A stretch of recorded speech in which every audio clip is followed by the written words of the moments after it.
নমস্কার বন্ধুরা, আমার রান্না বান্না চ্যানেলে তোমাদের সকলকে স্বাগত জানাই। আজ আমি গাঠি কচু দিয়ে একটি হালকা পাতলা ঝোলের রেসিপি বানাবো।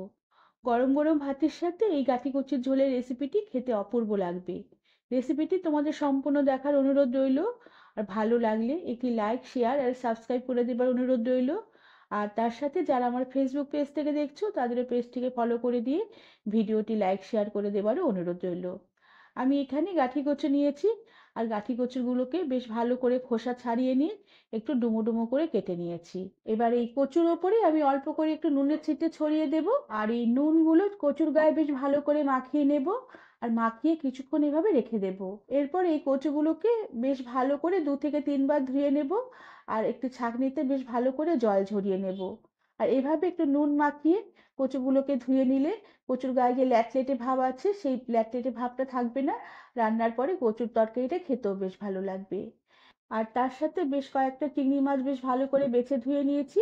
আর মাছগুলোকে অল্প করে একটু নুন আর হলুদ গুঁড়ো মাখিয়ে রেখে দিয়েছি। এবার এই কচুগুলোকে আমি একটু গরম জলে ভাপিয়ে নেব। এর জন্য একটি পাত্র গ্যাসে বসিয়ে দিলাম আর পাত্রতে অল্প করে একটু জল দিয়ে দিলাম। এরপর ধুয়ে রাখা কচুগুলোকে জলে দিয়ে অল্প করে একটু ভাপিয়ে নেব, তবে খেয়াল রাখতে হবে কচুগুলো যেন বেশি সেদ্ধ হয়ে না যায়, বেশি সেদ্ধ হয়ে গলে না যায়।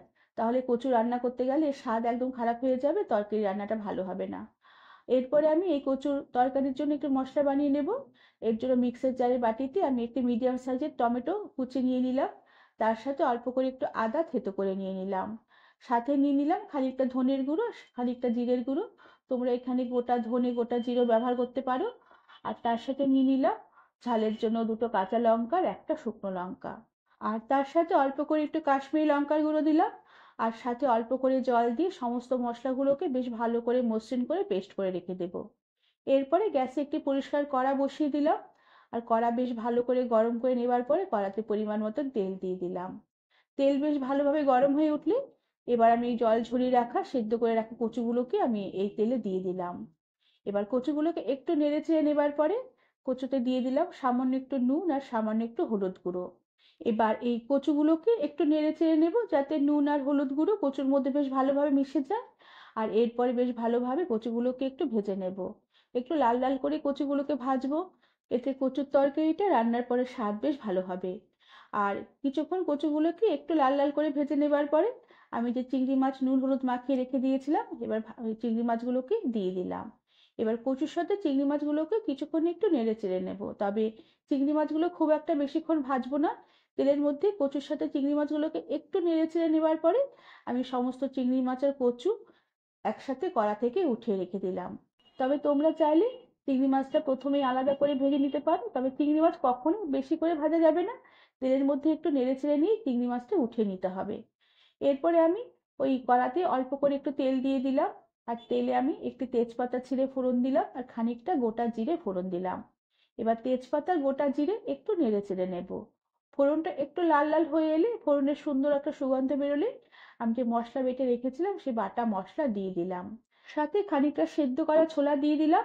এই গাঠি কচুর তরকারিতে একটু সেদ্ধ ছোলা দিলে তার স্বাদ দুর্দান্ত হবে, খেতেও ভালো লাগবে। তার সাথে দিয়ে দিলাম পরিমাণ মতো নুন আর পরিমাণ মতো হলুদ গুঁড়ো। এবার সমস্ত মশলাগুলোকে বেশ ভালো করে নেড়েচেড়ে কিছুক্ষণ কষিয়ে নেব, যতক্ষণ না মশলার যে বাড়তি জলটুকু শুকিয়ে গিয়ে মশলা থেকে বেশ ভালোভাবে তেল সেপারেট হয়ে আসে আর মশলাটা বেশ ভালোভাবে ভাজা ভাজা হয়ে আসে। কিছুক্ষণ মশলা নেড়েচেড়ে কষিয়ে নিয়েছি। মশলার জল বেশ ভালোভাবে শুকিয়ে গেছে। মশলা থেকে তেলও বেশ ছাড়তে শুরু করেছে, মশলাটা খুব ভালোভাবে ভাজা ভাজা হয়ে এসেছে। এবার আমি ভেজে রাখা কচুগুলোকে আর চিংড়ি মাছগুলোকে একসাথে মশলাতে দিয়ে দিলাম। এবার চিংড়ি মাছ কচু মশলার সাথে বেশ আবারও ভালো করে নেড়েচেড়ে মিশিয়ে নেব। আর আবারও একটু সমস্ত কিছু একসাথে একটু কষিয়ে নেব। আর এভাবে রান্না করলে মশলার ফ্লেভারগুলো কচুর মধ্যে বেশ ভালোভাবে ঢুকবে, কচুর তরকারিটা খেতেও বেশ ভালো লাগবে। কিছুক্ষণ মশলা কচু চিংড়ি মাছ একসাথে বেশ ভালো করে নেড়েচেড়ে আবারও কষিয়ে নিয়েছি। এরপরে ঝোলের জন্য আমি পরিমাণ মতো জল দিয়ে দেব। তবে এখানে আমি উষ্ণ গরম জলই ব্যবহার করব। জলের পরিমাণটা একটু বেশি করে দেবো যেহেতু আমি কচুর একটু ঝোলঝোলি তরকারিটা বানাবো। জল দিয়ে বেশ ভালো করে সমস্ত কিছু নেড়েচেড়ে মিশিয়ে নেব। আর ঝোলটা একটু ফুটে উঠলে গ্যাসের আঁচ একদম লো করে দেব। আর লো আঁচে ঢাকা দিয়ে রেখে কিছুক্ষণ আমি কচুর তরকারিটা রান্না হতে দেব। কিছুক্ষণ পরে ঢাকনা খুলে দিলাম। দেখো ঝোল বেশ অনেকটাই ঘন হয়ে এসেছে। আর কচুগুলো খুব সুন্দরভাবে সেদ্ধ হয়ে গেছে, একদম মোমের মতন গলে গেছে। এবার ঝোলের যে নুনের পরিমাণটা এই সময় একটু চেক করে নিতে হবে। আর যদি নুন লাগে তবে এই সময় অল্প করে একটু নুন ছিটিয়ে দেওয়া যেতে পারে। আমি আর ঝোলটাকে আর শুকোবো না, আমি তরকারিটা এরকমই ঝোল ঝোল রাখবো। এরপরে আমি গ্যাসের আঁচ বন্ধ করে দিলাম। আর গাঠি কচুর হালকা পাতলা ঝোলের রেসিপিটি এবার আমি সার্ভ করে দেব। বন্ধুরা, আমার আজকের এই গাঠি কচুর হালকা পাতলা ঝোলের রেসিপিটি তোমাদের কেমন লাগলো আমাকে তোমরা কমেন্ট করে জানাবে। ভালো লাগলে একটি লাইক, শেয়ার আর সাবস্ক্রাইব করে দেবার অনুরোধ রইল। তার সাথে পাশে থাকা বেল আইকনটি প্রেস করে দেবে, যাতে আমার সব নতুন ভিডিও নোটিফিকেশন সবার আগে তোমাদের কাছে পৌঁছে যাবে। আজ তাহলে আসি, পরে আবার একটি নতুন রেসিপি নিয়ে দেখা হবে। ধন্যবাদ বন্ধুরা।